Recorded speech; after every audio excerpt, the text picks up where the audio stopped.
வணக்கம். எல்லாம் வல்ல சிவபெருமானின் திருவடியை வணங்கி இந்த உரையை நான் தொடங்குகிறேன். மயிலாடுதுறை மாவட்டம் கோமல் ஒரு பெரிய அந்த கிராமத்தில் 5 சிவாலயங்கள் உள்ளன. 5 நீர்நிலைகள் உள்ளன.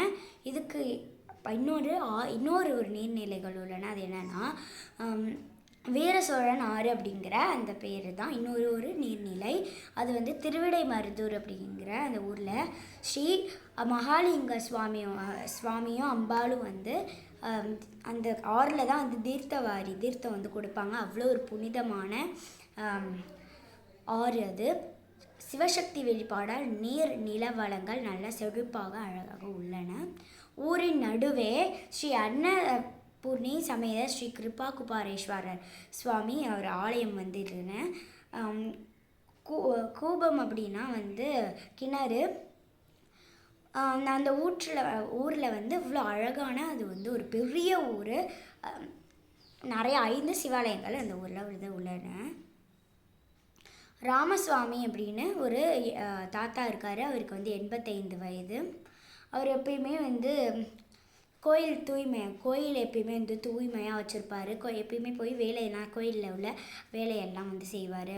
அப்புறம் வந்து நந்தவனத்தில் போய் பூக்கள் பிரித்து மாலையை கட்டி வந்து சாமிக்கு கொடுப்பாரு. அப்புறம் அவங்க பசு மடத்தில் வந்து தூய்மையாக குட்டி பெருக்கி அந்த மாதிரி வச்சு வைப்பார்.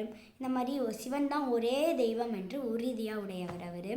ஒரு நாள் வந்து அந்த வீர சோழ நாட்டுக்கு ஓரமாக வந்து ஒரு பலா அப்புறம் தென்னை நெல்லி இதெல்லாம் காயில் வந்து மரங்களை வந்து நட்டுட்ருக்காரு. 10 to 11 வயசு மாணவர்கள் வந்து 10 to 11 வகுப்புள்ள மாணவர்கள் வந்து பள்ளியை முடிச்சுட்டு ஒரு நடந்து போயிட்டுருக்காங்க ஓரமாக. அப்போ வந்து ஒரு 10ஆம் வகுப்பு மாணவன் வந்து பயங்கரமாக எல்லாருமே சிரிக்கிறானுங்க. உடனே இந்த தாத்தா கேட்குறாரு, எதுக்குப்பா தம்பி சிரிக்கிறீங்க? நான் என்கிட்டையும் சொல்லுங்கள், நானும் சேர்ந்து சிரிக்கிறேங்கிறாரு. இல்லை தாத்தா, நீங்கள் வந்து இந்த மரங்கள்லாம் நட்டு வச்சிட்ருக்கீங்க. இந்த மரம் வந்து காய்க்கவே வந்து 10-15 வருஷம் ஆகிடும். அப்போலாம் நீங்கள் வந்து இருப்பீங்களா? நீங்கள் பார்க்கவே முடியாது. இந்த பயன் தரப்போ இந்த மரம் நீங்கள் பார்க்கவே முடியாதே அப்படின்னு வந்து இந்த பசங்க கேட்குறாங்க. ஒரு பயனுமே இல்லையே அப்படின்னு இந்த பசங்க வந்து கேட்டுட்டு பயங்கரமாக சிரிக்கிறாங்க.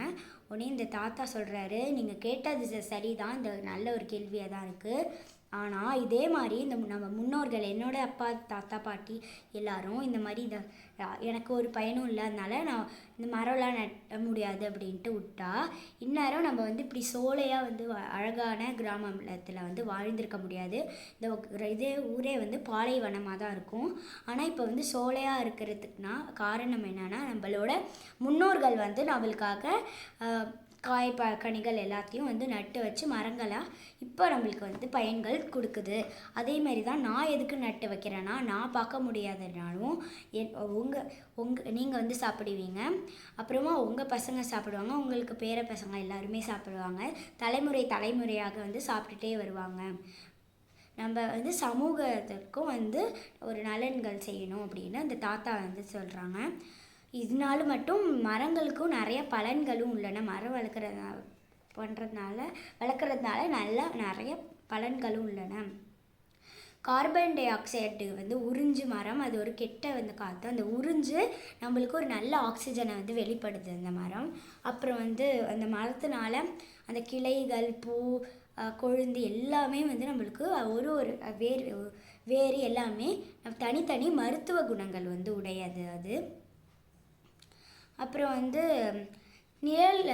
யாராவது வந்து ரொம்ப களைப்பாக வேலையெல்லாம் முடிச்சுட்டு வந்துட்டுருக்காங்கன்னா அந்த மரத்துக்கு கீழே உட்காந்து அது வந்து நிழல் கொடுக்குது, காற்றும் வீசுது. குளிர்காலத்துக்கு நல்ல ஊருக்கே வந்து நல்ல குளிர்கள் எல்லாமே வந்து காற்று எல்லாமே இது வந்து அந்த மரங்கள் வந்து தருது. அந்த மரம்னால நம்ம பேப்பரை தயாரிக்க முடியும் அந்த மரத்தினால.